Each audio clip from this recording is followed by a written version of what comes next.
And so it begins at dawn. Waterbury, Connecticut, incorporated 1686. You're doomed. You're all doomed. As Crazy Ralph said in Friday the 13th, Part 2. I don't mean to scare anyone, but I'm gonna give it to you straight about Jason.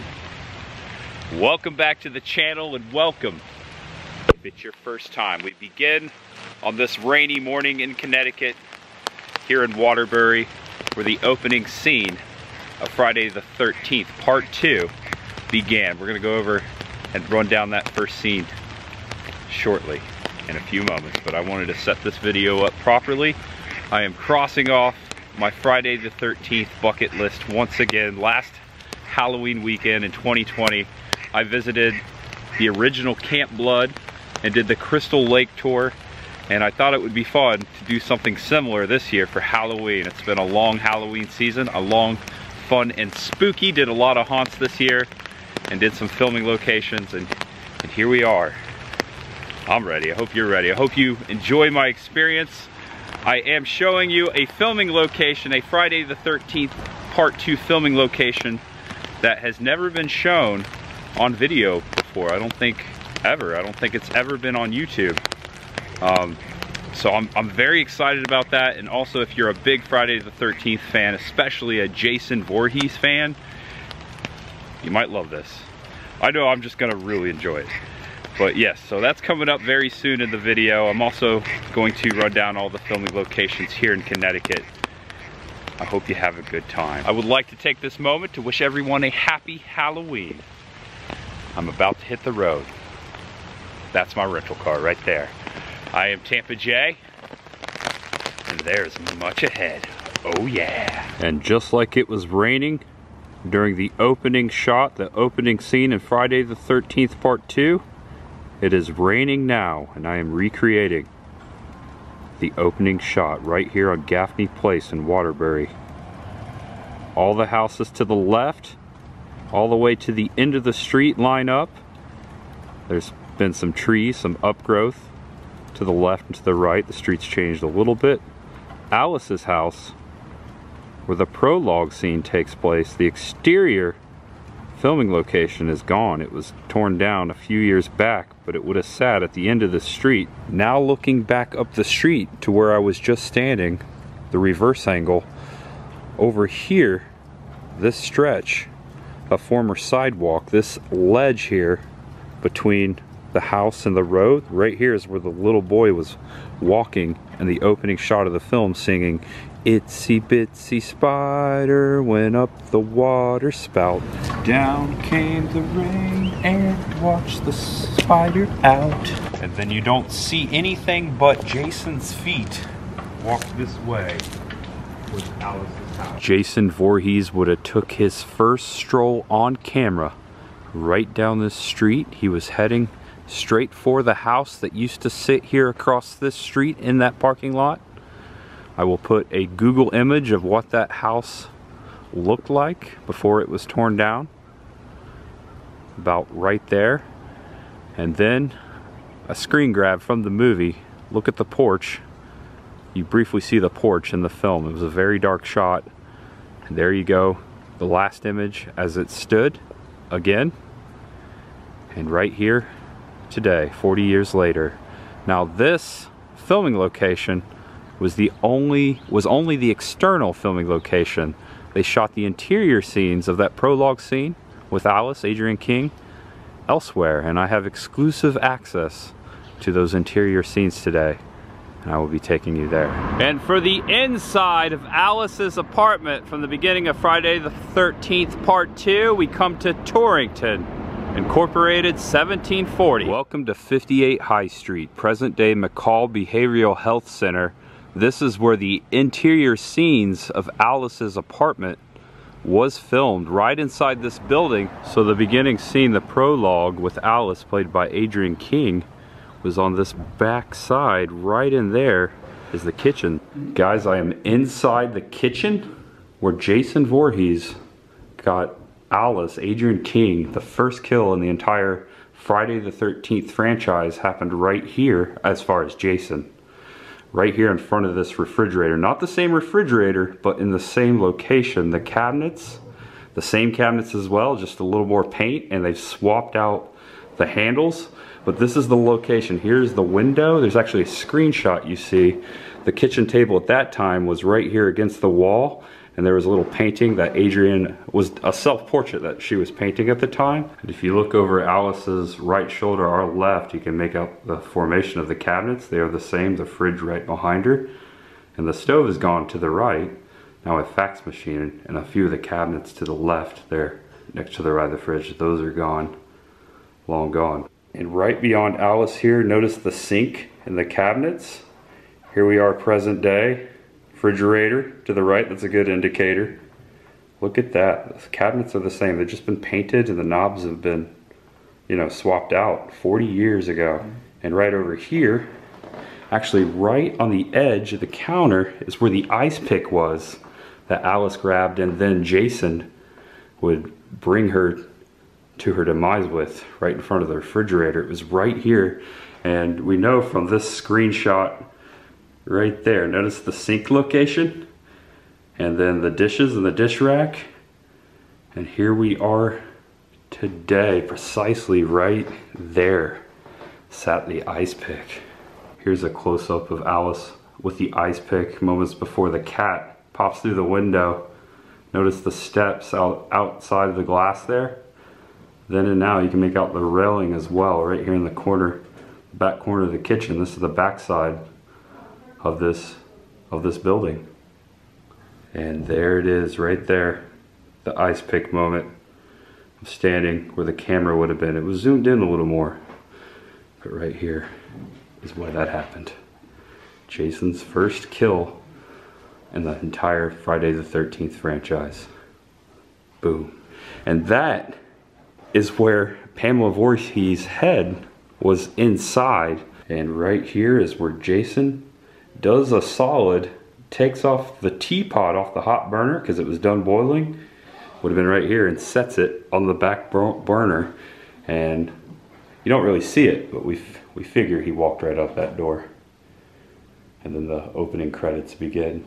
And right here in the front row, this is where Alice answered the phone call from her mother. And you can make out the mantle, and also there's a heating radiator behind the sofa. I'll show you in a moment, but here's the screenshot from the film. Notice the mantle to the left and the wall. All right, here you go. 40 years ago, and here you are today. This is where Alice answered the phone twice. The second time, someone hung up on her, and I always just assumed that was Jason, but they never really said. Now imagine a bed being here, but look at the door frame right here. Look at this. That's it. That is where Alice began. The phone rings, and it was her mom calling. She comes out of the door right here. Well, actually first she washes her face in there. The bathroom, that door has been boxed in. It's been changed. The bathroom is now here. The same bathroom where Alice takes a shower. The shower, long gone, would have been over here. And I want to give a huge shout out to the facility director here, Dean, for allowing us to come in there. Shout out to you, buddy. Thank you so much. That was a big moment for me. Huge Friday the 13th fan. The first kill spot here at the McCall Center in Torrington. Just a street on the north side of town. Just your average looking street. Wow, Friday the 13th filmed right out here. Right inside there. All right, on to the next filming location. So there were two actors who played Jason Voorhees in part 2, Warrington Gillette and Steve Dash. Mostly it was Steve Dash. Steve Dash was the Jason you saw, and predominantly the entire film. Warrington Gillette was only at the end when the bag came off. The potato sack came off. Specifically when he pops through the glass at the very end and gets Jenny. You see his face, that's Warrington. So predominantly, Steve Dash was Jason Voorhees in this film. Credit both due to both actors, but I'm just stating the fact there. Friday Part 2 was directed and produced by Steve Miner. They filmed for 30 days here in Connecticut. They had a budget of $1 million. It debuted and hit theaters on May 1st, 1981. Fictionally, the movie was supposed to take place 5 years after the original film. So technically, if you think about it, it took place in 1985, according to the continuity of the film. We now come to New Preston, town of Washington, established in 1779. Welcome to God's country, as Ted called New Preston in Friday the 13th. This, what I'm showing you right here, this beautiful waterfall, is not the filming location, but I just had to document it. So beautiful, isn't it?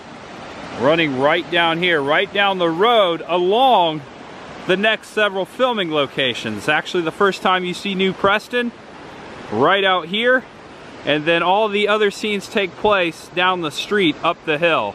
All right, just had to show you this though. That's beautiful, isn't it? Okay, back up onto the road and on with the filming locations. And now up the hill on the road, recreating the opening shot after the prologue and the credits. This is when you see Jeff and Sandy coming up the road here in that Chevy Cheyenne with the lift kit. Jeff and Sandy in the truck, and right there the license plate on the vehicle that was coming right towards us right here, New Jersey. So fictionally, the movie, as it did in the first one, it actually took place in New Jersey. It took place fictionally in New Jersey in the second one, but in Connecticut. Notice the building down to the left, several of the pylons to the left down by the road, the Junction 202 sign, all match up today. This is the spot from that first clip of New Preston. I have done a complete 180, turned right around. I want to show you that the next filming locations, to put things in perspective, are right up on the top of the hill here. The truck would have parked right in front of this building. As I'm walking up, I'm recreating the pathway of the truck, and it parks right here in front of this building. Here is the screenshot right about there. There used to be an Exxon gas station, and that is where the tow truck driver who towed this truck up ahead in the movie here worked at. In front of Pergola, this establishment right here today, 40 years ago, the truck parked just like this. Then, and now, check it out. Awesome. About right there is where the telephone booth was when Jeff and Sandy came across the way here and called Ted to let them know that they had just arrived into town. As the tow truck was backing up, hooking up their truck, Ted was a prankster, played a prank on him. But yeah, right here is where the phone booth was then and now. And this is where we see Crazy Ralph for the second time in the Friday the 13th. Crazy Ralph came up with his bicycle and was right here on the front porch of this building. It was a market in the film. Things have changed in the last 40 years. The doors and windows have changed, but it was right here where Ralph was standing with his bicycle when he noticed the two young teens, the fresh blood that came into town. Again, the phone booth right there, and Ralph walked up as they were on the phone with Ted and whispered his famous lines into their ears. I tried to warn the others. Doomed. You're all doomed. Oh, right here is where he said that as he walked around the phone booth, jumped on his bicycle, hopped on his bicycle, and rode off that way.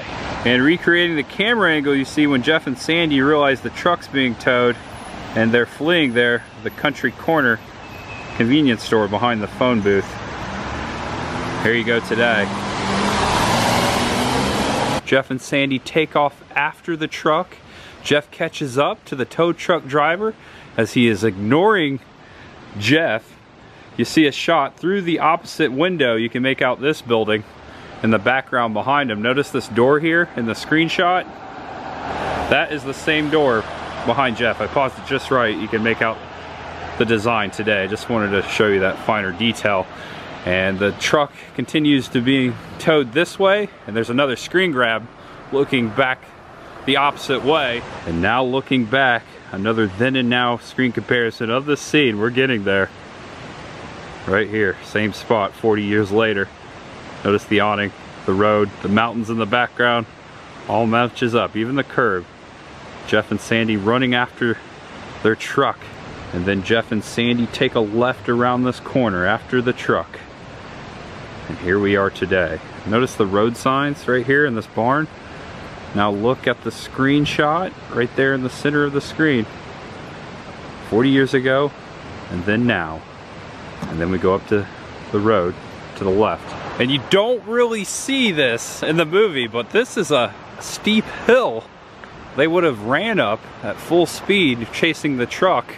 Ted's house, this white house up on the left, and this is where he utters those famous lines, "Welcome to God's country." I'll show you that spot. And right here is where they tow truck with Jeff's truck, and Jeff and Sandy shortly behind them running up that hill I just came up.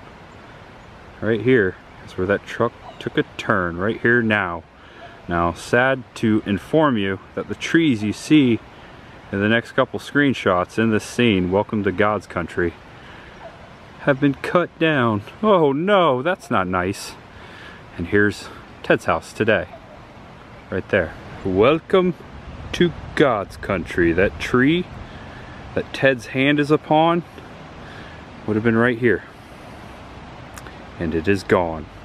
Oh no, and I'm matching that up because the awning behind this colorful bush here can be seen in the screenshot behind Ted. Actually, would have been more at this angle. Right there. Oh, all the trees have been cut down right here in front of this house. Welcome to God's country. There you go. 40 years later, some filming locations, warning, did not survive. And not too far out of New Preston, up here on the left, is the next filming location, a brief filming location. I've got to be very quick with this next filming location. This is a narrow road. I've turned back the other way, but right here, at the bottom of this hill, right here on this property, is where the casino sat in the movie, the casino scenes where you see them inside at the bar. It is said right here, this has all been built up, this house has been built since the time of the movie, but it is said right out here is where the casino used to sit, allegedly. I don't know, that house looks pretty old, but it's set on the opposite side to the right, across from this lake. Check this out. Beautiful, not the lake from the movie, not from Camp Blood. Nice little scenic tour here. Wow, that's gorgeous. Now at the corner of East 341 and South 45, I just came from that direction, from New Preston. As you can tell, the wind and the rain has picked up a notch. Standing here on the corner of the highway, trying not to get hit and trying to match up this brief filming location of Jeff, Sandra, and Ted, now all together heading towards the camp coming up this stretch of road. I'll zoom in, trying to match it up as I'm trying to hold my umbrella. Oh my gosh. And sort of recreating the shot the best I can. There was a cornfield to the left and to the right during the time of the film. As they're coming up the road here through the curve, there are still some remnants of stalks over there to the right in that field. They've had corn in that field recently, within the last couple of years. But right here, yeah. Then and now, 40 years later, heading to Camp Blood. And we now stand before Kenmont Kenwood. Right out here on this property is North Spectacle Pond, here near Kent, Connecticut. The town of Kent is right down that way. That's where the filming crew, all the actors, stayed during the time of the film. About to enter here. Thankfully, the rain stopped right before we get to where they filmed the camp scenes. The cabins, Jason's cabin, all out here on this property near North Spectacle Pond. It's called North Spectacle Pond, but in reality, it's a lake. I am on camp property walking down to the lake. I didn't see anyone around, no cars, no offices. I was hoping to stop in and let someone know that I am here. There is no one around. I am all by myself out here seems to be a trend when I'm hunting down Friday the 13th filming locations. Last time in Georgia, had the whole camp to myself. Again, very cool, very awesome. And here we are approaching the lake here at Kenwood. Now I don't know just yet, that's why I'm here. Not too many videos have been made down in this area. I don't know yet if this was the area where you saw the kids swimming, where the counselors were swimming. Obviously there's swimming docks here today, but I don't know just yet if this is the precise location. I'm gonna head down this way to where I think those scenes were filmed, but that's part of the reason why I'm out here. This is part of the fun. We're gonna see where those scenes were filmed around the lake here, and then the camp, hopefully. It's cool to be out here. All right, heading this way. Okay, I need you to use your imagination on this and pretend 40 years have passed, but when Jeff and Sandy are walking towards Camp Blood, like they're not supposed to, they pass this tree right here. A quick screen grab, but notice, it's hard to make out because all this green stuff's on it now. Forgive me, I forget what it's called. But notice this curvature, the tree, the bark, the fact that it's kind of a pine tree, and also kind of a three thing going on here, and this stump where this tree used to be. Now here's the screenshot. Use your imagination. Again, the water behind them. This tree to the left, it's got three, 1, 2, 3, and then there was a tree right there. They were walking this way, up this way, and into the woods when they were heading into Camp Blood just before the sheriff stopped them. So yeah, confirmed they were walking this way. That tree can be seen in Friday the 13th. It has changed so much. All the way here at the end of this point, I am shooting over towards where the Pakanak Lodge once sat. Up here, you can kind of make out a house up there. That is where the lodge sat, now a new house. Right there, precisely in the center of the screen where that house is on the hill, that is where the Pakanak Lodge sat, and the entire camp that was torn down in 2009, the entire camp from Friday the 13th Part 2, and the Pakanak Lodge is long gone, but you're looking at where that camp sat. And somewhere over there still may be the staircase that the kid got it in the head with, the kid who got it in the head with the machete in the wheelchair. He fell down that staircase, and it could be over there on the side of the ridge right there before the former location of the Pakanak Lodge. Around the present day camp and up this road a bit, right here, this entryway of this property, this was the entryway from the movie to the camp, to the counselor training center where all the cabins were.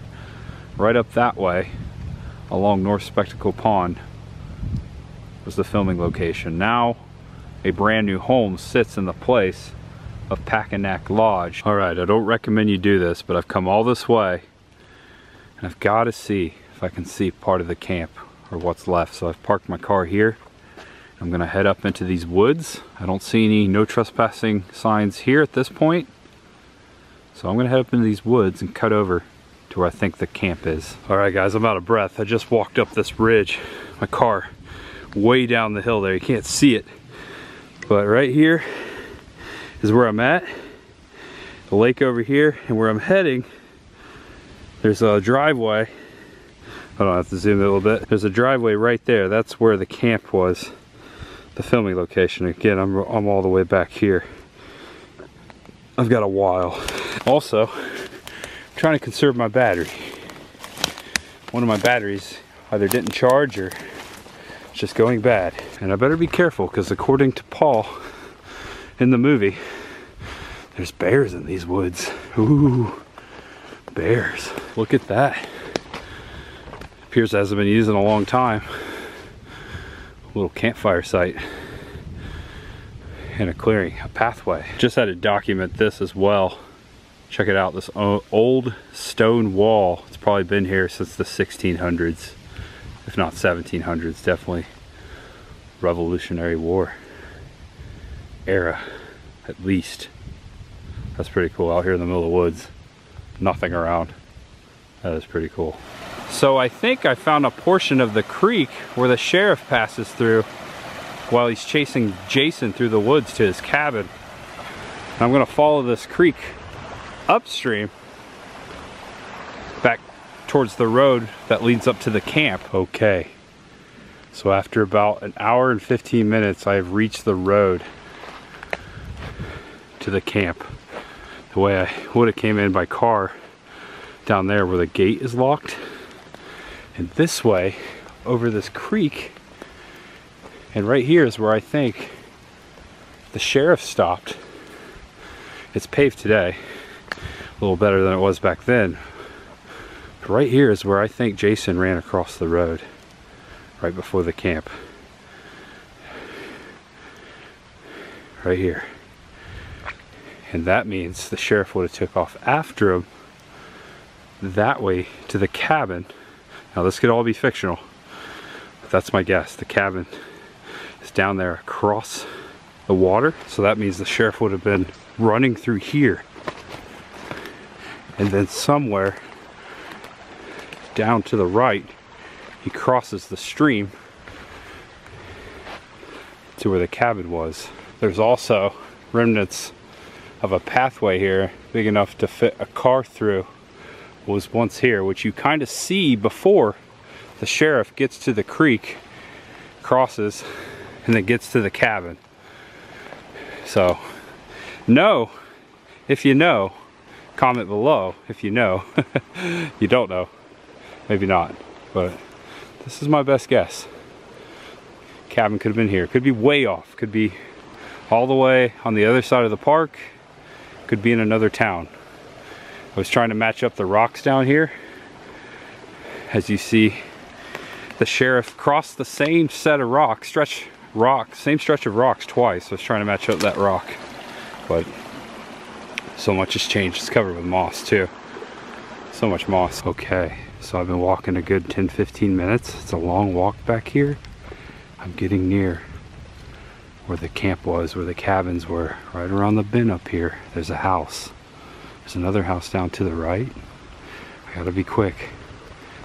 I want to show you where the house, the Pakanak Lodge, once sat. Right up here to the left. Oh, gotta be quick. That's an old house down there. That may have been here during the time of the film. Oh yeah, that definitely was. It's probably 100 years old. Alright, almost to the driveway. All the cabins would have sat in this vicinity, torn down in 2009. Okay, so right where the house sits, the driveway's the same, right out there.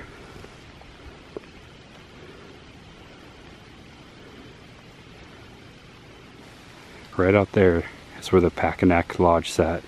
You can make out the hill across the lake. Then and now, the trees to the right, down there on the hill, those were there during 1980, 40 years ago.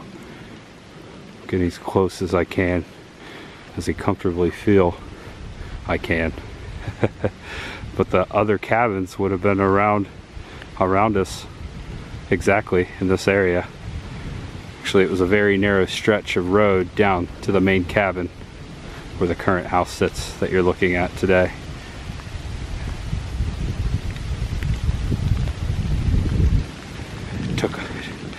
Wow, I can't believe I got this far. I didn't think I was gonna make it. I don't wanna overstay my welcome, but right there, right here where I'm standing, is where Jason went on his first killing spree of the entire Friday the 13th franchise. Down there's the lake. Now I do believe the steps from the movie are just past the house. Right down there, if they're still there. But this ledge right here, the campfire would have been out here somewhere. There are the old cabins kind of up here on this hill. This is where he gave that speech. Paul gave that speech about Jason Voorhees, the legend, began. Right out there in that area, exactly. Now, I could walk all the way up to that property, do a little more looking, but I'm feeling very lucky right now. I don't want to chance it. Wow. Check it out, the counselor's camp. Right here. Torn down. It's a lovely piece of property though. Right there. Boom. I wasn't going to say this at first, but I am going to say it because I want to be honest. And it was a heck of an adventure. But I filmed one of the locations earlier this week on Thursday. I flew all the way from Tampa to Connecticut for the McCall Center, the interior scenes of Alice's apartment, because it was only available to me on Thursday. I had already booked the flight to come here today and do the filming locations.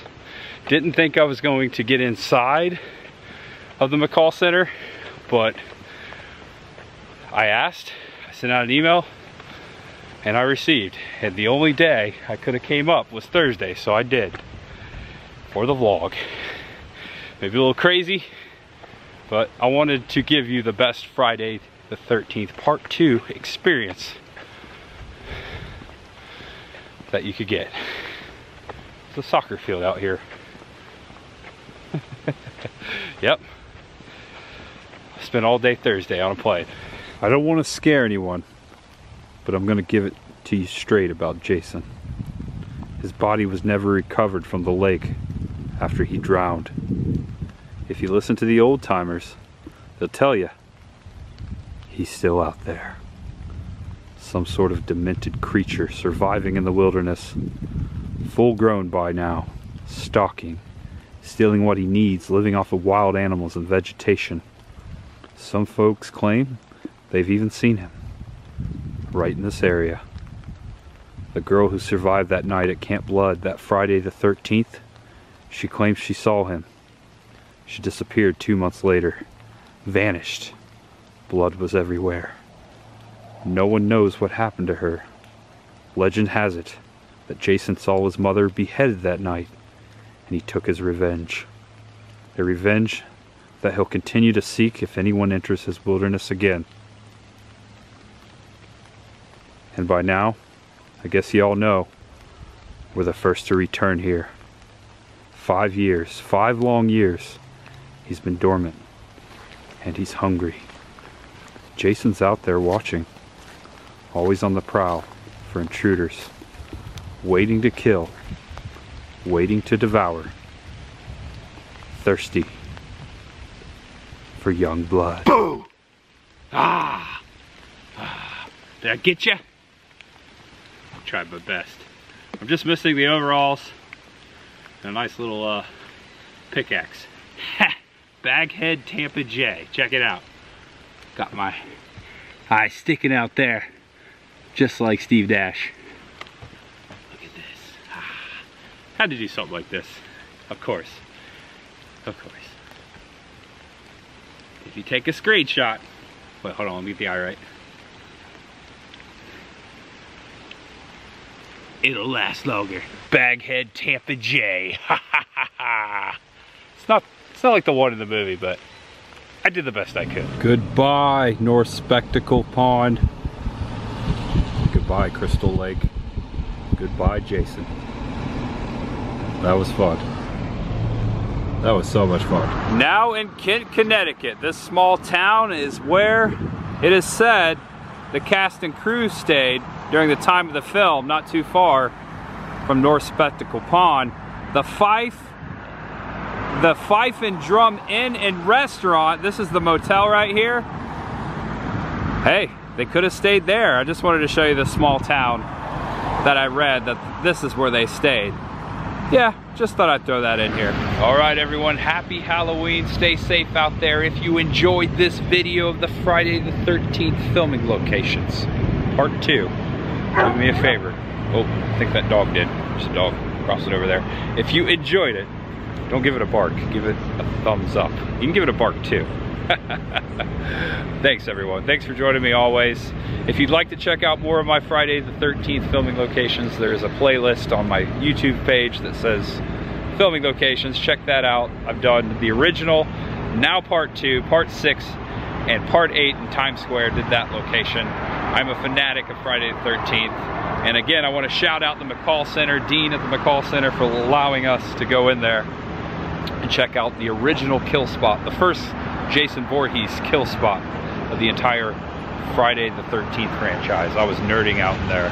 Big fanboy. I got extra excited, so I apologize for getting extra excited, Dean. Sorry about that. But yeah, in the books. Thanks for joining me. I can't thank you enough. I'm gonna end it here in Kent, just where the cast and crew ended. I'd like to think. Maybe I'll ask Amy Steele. Maybe Amy Steele will play Jenny. Maybe I'll run into her someday. I could have asked Warren Gillette, but I wasn't thinking about it. I hung out with him at the Spooky Empire Convention's VIP party earlier this year. Spent a good amount of time with him, you know, hanging out, and I could have asked him some more questions, but I wasn't thinking about it. I didn't know I was gonna come out here. So shout out to Warrington Gillette if he's watching. Yep, it was cool hanging out with you, man. That was cool. All right, so shout out to him, and again, rest in peace to Steve Dash. All right, know you're awesome, know you're loved, and know there's much ahead here in Connecticut, New England, and beyond. Back to Tampa we go. Well, I'm going back tomorrow. Maybe I'll make a video, I don't know. But I do know something. You better have a happy Halloween. It's been one heck of a Halloween season, hasn't it? It's been fun. Thanks for joining me for all the Halloween haunt videos especially. I'm rambling here at the end, but I got a lot to say. Big heart for you guys for always being here. Big heart. I can't thank you enough. Can't thank you enough. All right. Gotta get some food, go edit this video, put it out on Halloween. Haha! All right. I am Tampa J. There is always much ahead. You're doomed. You're all doomed if you stay here. All right, I'm out of here. Oh, this is the 40th anniversary Steelbook collector's edition of part 2 I got on Amazon. I think I paid under $20 for it, so check it out. The 40th anniversary Steelbook edition, Blu-ray and DVD in there, and digital copy. Check it out if you want one.